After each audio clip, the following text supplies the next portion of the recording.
Un dipolo eléctrico rotante se puede pensar como una superposición de dos dipolos, uno en X y el otro en Y. Los sumamos y entonces puede representar cualquier, por ejemplo, posición que tenga el dipolo que rota. Lo que estamos diciendo es exactamente esto que está acá.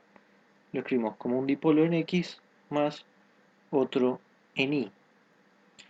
Pero uno va a tener que estar 90 grados desfasado, lo cual significa que nos va a dar bien la coordenada en el círculo.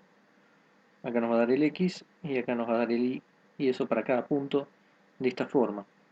Vamos a usar el principio de superposición para obtener los potenciales de los dos dipolos o el dipolo rotante.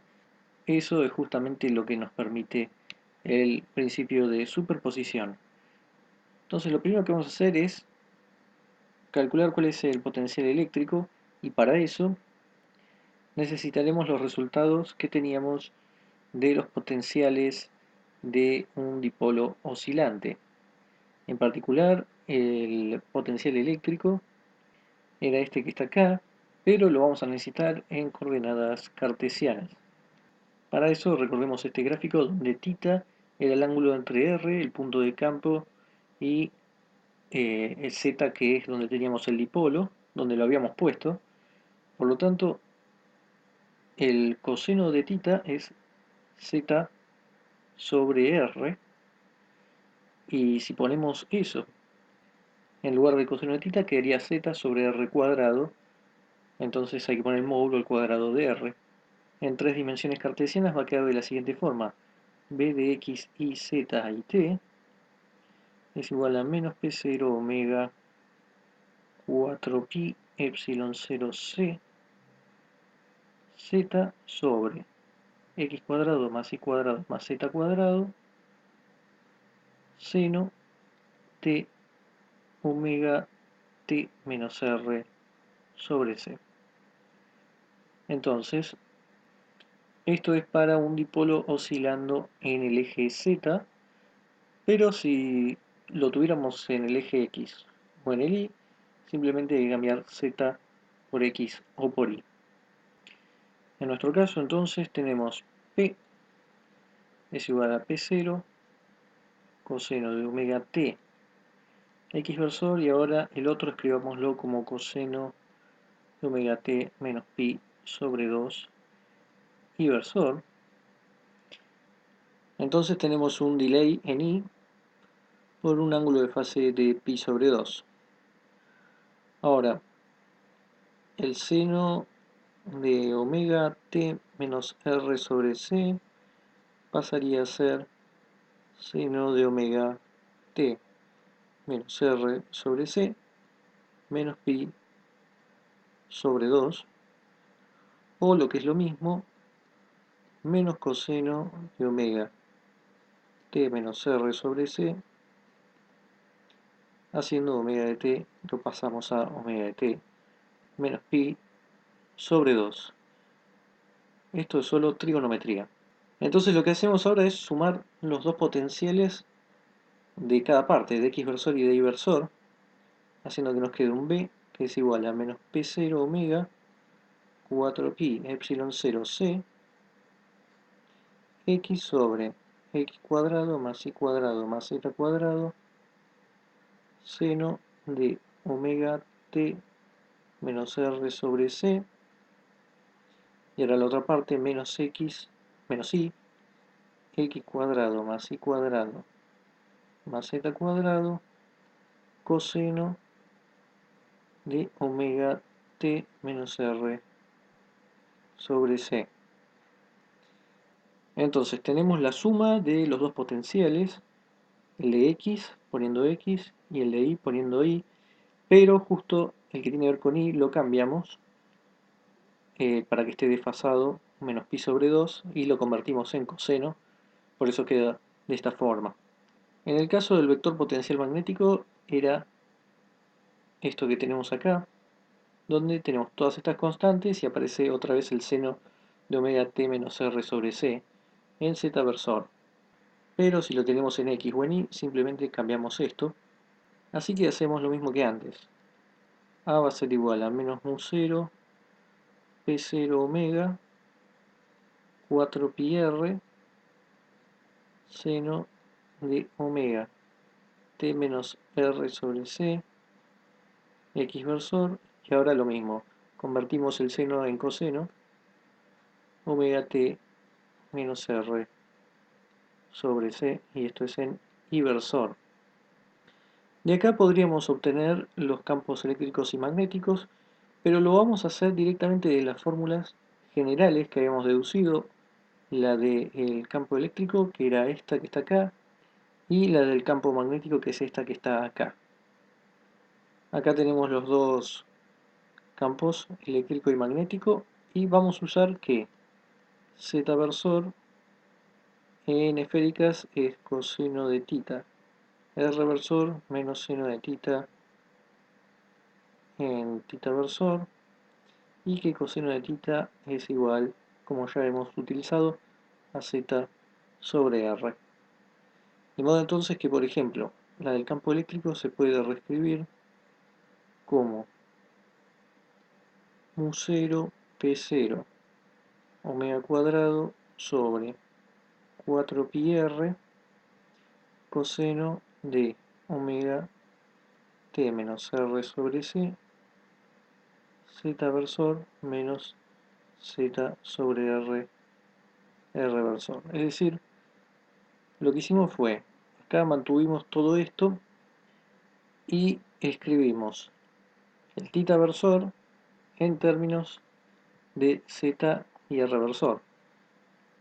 Tenemos que seno de tita versor es igual a z menos coseno de tita r versor, y coseno de tita es z sobre r, y eso es exactamente lo que aparece acá. Pero también deberíamos dividir todo por seno de tita,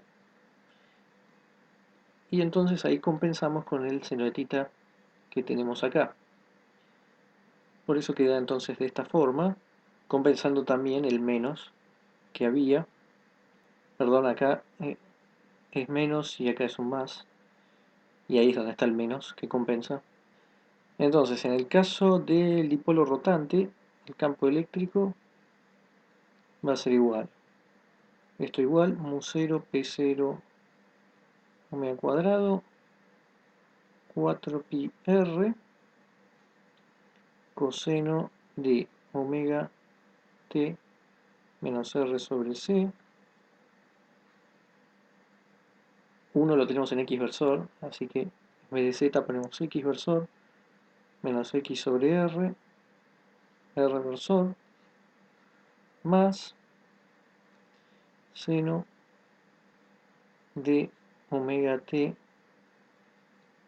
menos r sobre c. Acá estamos haciendo lo mismo que antes, que están desfasados, por eso tenemos uno coseno y el otro seno. Y acá vamos a tener i versor menos i sobre r versor. Con el campo magnético no nos vamos a hacer mucho problema porque se puede escribir en términos del campo eléctrico. Directamente B es igual a 1 sobre C, R versor vectorial E. Uno simplemente agrega el 1 sobre C y hace producto vectorial con R para que quede perpendicular o ortogonal. Ahora vamos a calcular el vector de Poynting y la intensidad de la radiación. Entonces el vector de Poynting era 1 sobre mu 0 E vectorial B. Bueno, entonces acá tenemos las fórmulas. Primero observemos el vector de Poynting, 1 sobre mu 0 E vectorial B, pero lo podemos escribir usando que B es 1 sobre C, R versor vectorial E. Entonces esto es 1 mu 0 C E vectorial R versor vectorial E,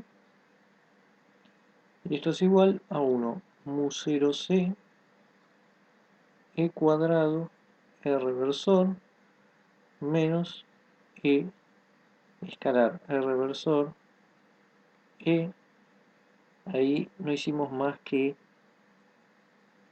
vacas menos caballos. ¿Esto qué es? B A por C menos C A por B. Pero todo esto va a ser igual a E cuadrado sobre mu 0 C R versor, porque E escalar R, esto es 0. Observemos que el E tiene una parte X versor, otra R versor, otra parte Y versor y otra parte R versor. Pero esto fue una conversión que venía de θ versor. Por lo tanto, el producto escalar tiene que ser 0. Ahora, ¿quién es C cuadrado? Esto es un poco largo, así que vamos a poner directamente quién es. Esto es mu 0 P0 omega cuadrado 4pi r todo al cuadrado a cuadrado, ya vamos a decir quién es, coseno cuadrado omega t menos r sobre c más b cuadrado seno cuadrado omega t menos r sobre c más 2a por b seno omega t menos r sobre c y multiplicando coseno de omega t menos r sobre c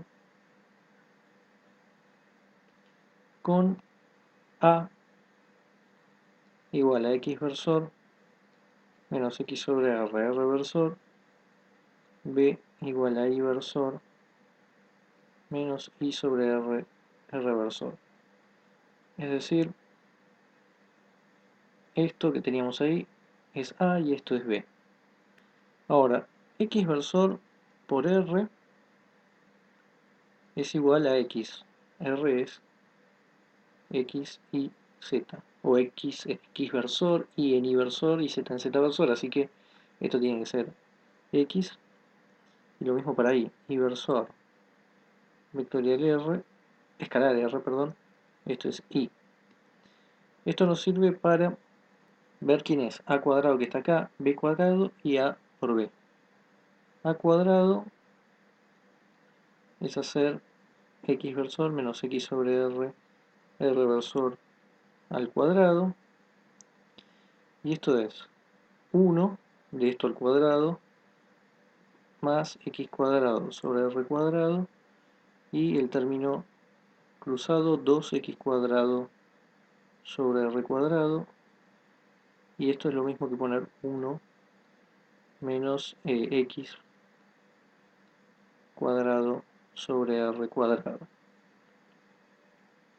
Lo mismo uno hace para el b, y esto es 1 menos y cuadrado sobre r cuadrado, y en el caso de a escalar b, esto es x versor menos x sobre r versor escalar el b y versor menos y sobre r versor. Y entonces acá se van a ir cruzando cada uno. Vamos a tener menos y sobre r, x sobre r, menos x sobre r, y sobre r. Ahí hicimos los dos cruzados, más x y sobre r cuadrado. Es decir, x contra y es 0, x contra r nos da x y r. Ahí estamos usando que r versor es r sobre módulo de r, por eso aparece este r acá. El otro es el cruzado, y este con este nos da x y r cuadrado. Entonces, uno ahora puede poner 1 menos x cuadrado sobre r cuadrado donde está el a cuadrado, el b cuadrado acá y el a por b acá. Esto acá faltó reducirlo, esto se puede escribir como menos xy sobre b cuadrado, ya que acá tenemos menos y x r cuadrado menos x y r cuadrado más x y r cuadrado, queda con menos. Acá tenemos la expresión que quedó bastante largo. Podemos ver que tenemos un término que es coseno cuadrado con este 1 y seno cuadrado con este 1 que se hace 1. Eso por un lado, haciendo que nos quede e cuadrado igual un 0 p0 omega cuadrado 4pi r al cuadrado. Vamos a tener un 1 y después juntamos todo lo otro. Tenemos x cuadrado sobre r cuadrado, acá también y cuadrado sobre r cuadrado y 2xy r cuadrado seno coseno. Todo esto lo vamos a poder agrupar como el cuadrado de x coseno de omega t menos r sobre c más y seno de omega t menos r sobre c. Si hacemos entonces esto al cuadrado, nos devuelve estos términos x cuadrado, y cuadrado y 2xy que tenemos. Uno ahora puede tomar coordenadas esféricas, x igual a r seno de tita coseno de phi, y igual r seno de tita coseno de phi, haciendo que nos quede mu 0 p0 omega cuadrado 4pi r todo al cuadrado, y ahora 1 menos seno cuadrado de tita coseno de phi coseno de omega t menos r sobre c más, seguimos acá abajo, seno de phi seno de omega t menos r sobre c todo al cuadrado. Entonces ahí lo único que hicimos es poner esto en el x, esto en el y. Y también sacamos acá un seno cuadrado de tita. Entonces esto va a ser igual a mu 0 p0 omega cuadrado 4pi r al cuadrado 1 menos seno de tita coseno de omega t menos r sobre c menos phi al cuadrado.